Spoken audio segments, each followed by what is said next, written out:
stay static. Life cannot stay static. Everything moves. Aikido is moving. I began Aikido approximately 21 years ago, and I guess probably what I would say at this point is that during that 21 years, every year has been vastly different. Every day of that practice has been vastly different. It's constantly changing, evolving process, this path that we call Aiki.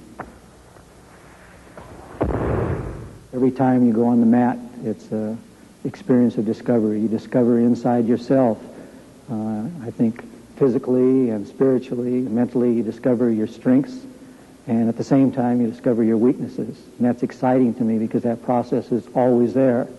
And perhaps on a larger scale, every time you're on the mat, you're also discovering relationships with yourself and with your training partners.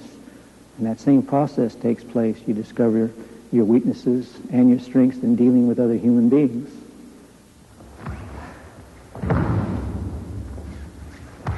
And perhaps the most interesting thing for me in my own personal discovery is finding out really how my body movement really connects with universal movement.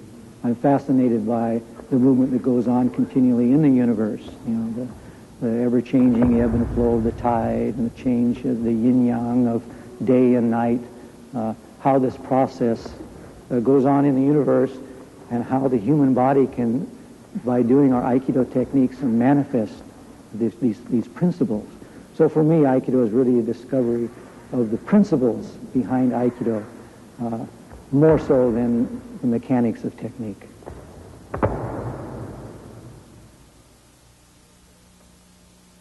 I don't really have a message. I think my responsibility is to perhaps get myself out of the limelight and let O-sensei's message pass through me directly to the students. So I think the techniques themselves are so beautifully designed, and the principles of Aikido are so perfect within themselves that they deserve to be the teacher, not me.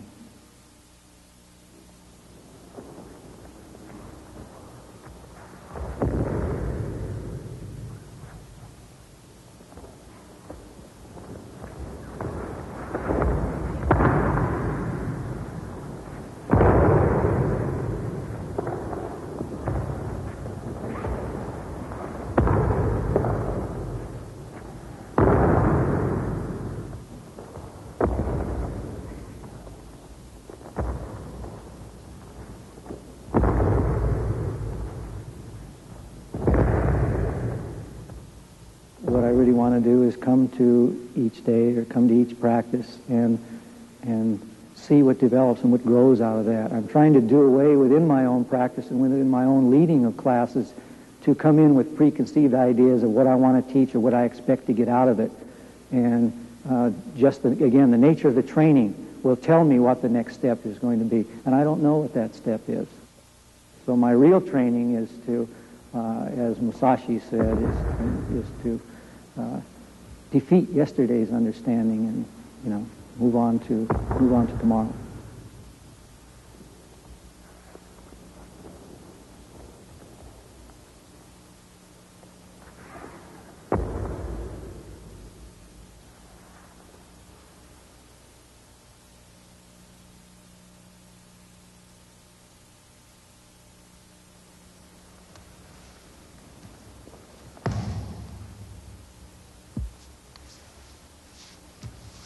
I was living in Japan in 1967, and I thought, well, here I am in the land of the martial arts, and I might as well get acquainted with some.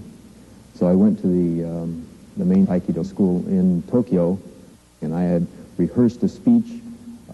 I wanted to tell the woman in the office that I wanted to have in some information about beginning Aikido. Actually, what it came out as was, I want to learn Aikido. And from there, I began training regularly every day. It's so ingrained in my life that it's actually hard to stop. I couldn't stop training if I wanted to.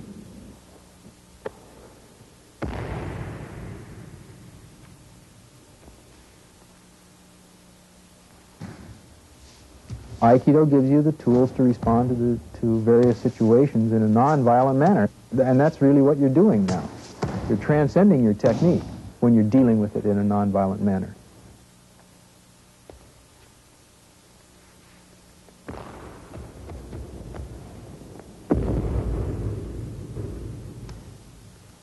I think the art of blending is very unique to Aikido. You could be very passive in terms of your blending just by getting out of the way. Sometimes it's necessary, however, to take a situation and absolutely stop it right then and there. And in that case, what you have to do is to blend and redirect the person's motion and stop it.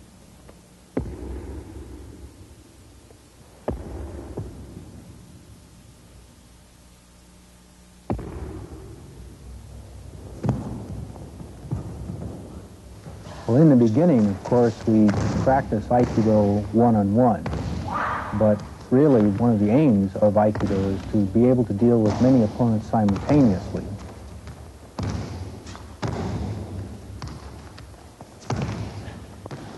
It's a real state of mind. That's why a group attack really is not taught as a beginning exercise. The trick, I think, is to look at Aikido not as a physical art, but as a way of development. My teacher put it this way. He said, up until third degree black belt, you train your body, and after that, you train your mind. I began Aikido as a teenager in Berkeley. There was a class at the high school I was going to, and I saw it once, fell in love. I didn't know why I fell in love with it, and began training then.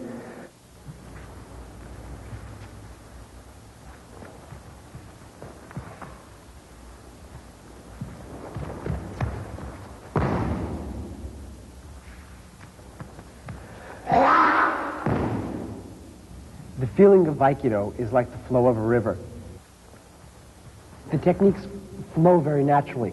There are certain places where if you move, you'll run into a lot of power, whereas if you move in a slightly different place, you'll be going around that power, where you and your partner's energy will merge together and have a natural place to go where you won't be resisting or fighting against their motion, against their attack.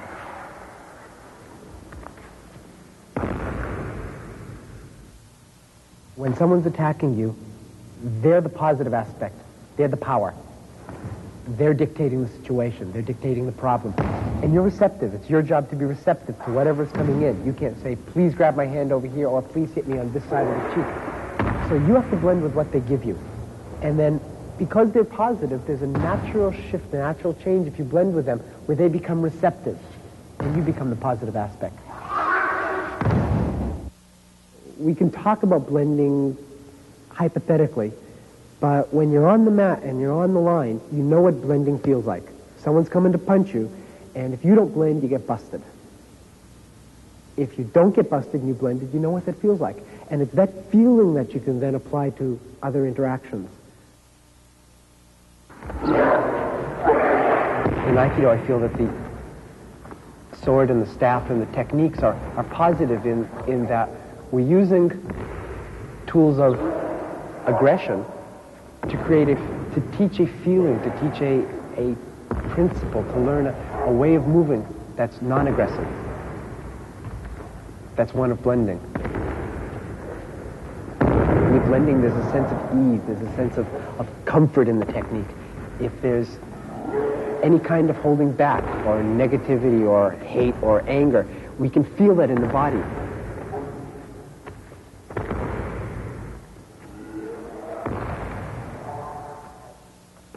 There are a lot of reasons why a person would be involved in Aikido.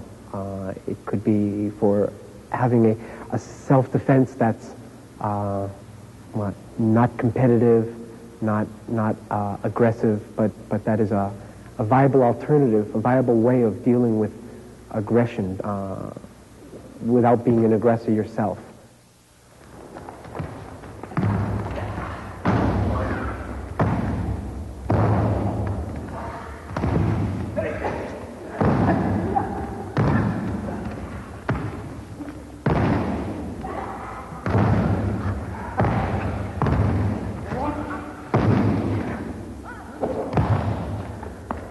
In Aikido, we use the mode of self-defense, of attack and defense, violence, to learn the principles of blending and the principles of harmony. If everything were harmonious and everything were always nice and always very gentle, there'd be no need to learn self-defense. There'd be no need to learn to deal with violence. It's also impossible to learn to deal with violence when you put violence in another room. So we take a situation where someone is doing something violent. They're coming to punch me in the stomach. They're coming to hit me in the head. And if I can deal with that situation in a loving, nurturing, blending manner, then I've captured the essence of Aiki.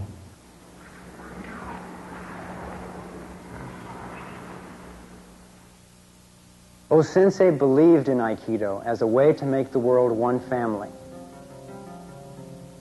Its students are committed to exploring the principles of nonviolent conflict resolution in a time of heightened tension between people and nations.